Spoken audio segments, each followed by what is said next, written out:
నేను మీకేం చూపించాలని ఆశపడుతున్నాను అని అంటే, విజయాలు ఒకటి మహాదేవుని కృపలో మనకు దొరుకుతుంటే, ఆ కృప మన జీవితంలో ఎలా పరిపూర్ణమవుతుంది అని అంటే, ఒకటి నువ్వు ఆయన పాద సన్నిధానంలో గడిపిన ప్రార్థన అనుభవాలను బట్టి యాకోబుకు జయాలు దొరికినట్టుగా జయం దొరుకుతుంది. రెండు, ఏ విశ్వాస అయితే గిద్యోనును వెంబడిస్తున్నటువంటి ఆ సైన్యం 300 మంది విశ్వాస గుంపు అని అనుకోండి, ఒక దైవజనుని వెంబడిస్తున్నటువంటి ఒక గుంపు వారి అంతరంగంలో ఏమని కోరుకోవాలి, ఏమని తప్పించాలంటే, మా దైవజనుడికి జయం కావాలి. హల్లెలూయా.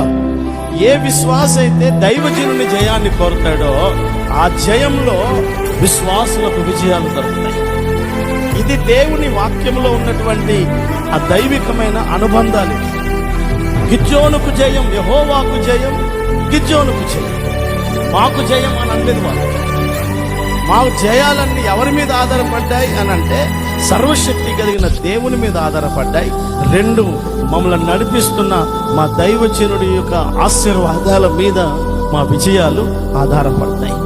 ఒక దేవుని బిడ్డ యొక్క ఆశీర్వాదం, విజయాలు దీవెనలు ఎవరి మీద ఆనుకొని ఉంటాయి.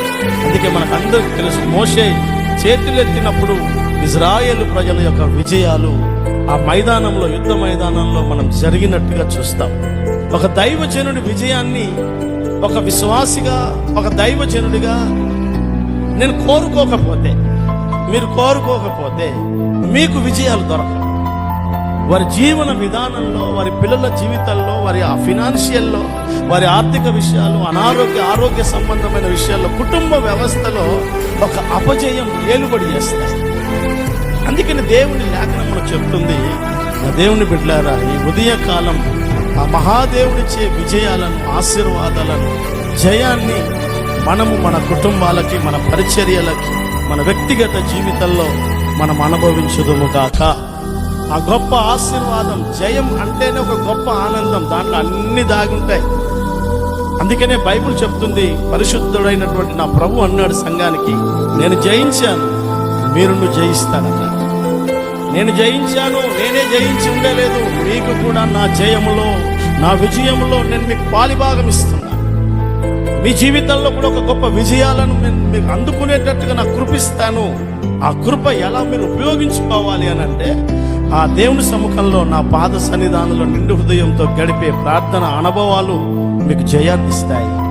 రెండు, మిమ్మల్ని నడిపిస్తూ నేను మీ కొరకు సిద్ధపరిచిన ఒక దైవజనుడి యొక్క జయం, అతని సఫలత, అతని క్షేమం, అతని పరిచయంలో అతను జయం పొందిన అనుభవం కొరకు నీ నిండు హృదయంతో నువ్వు అనుసరించగలిగితే, ఆలోచించగలిగితే, ఆ జయములో నీకు జయాలు దాగుంటాయి. హల్లెలూయా.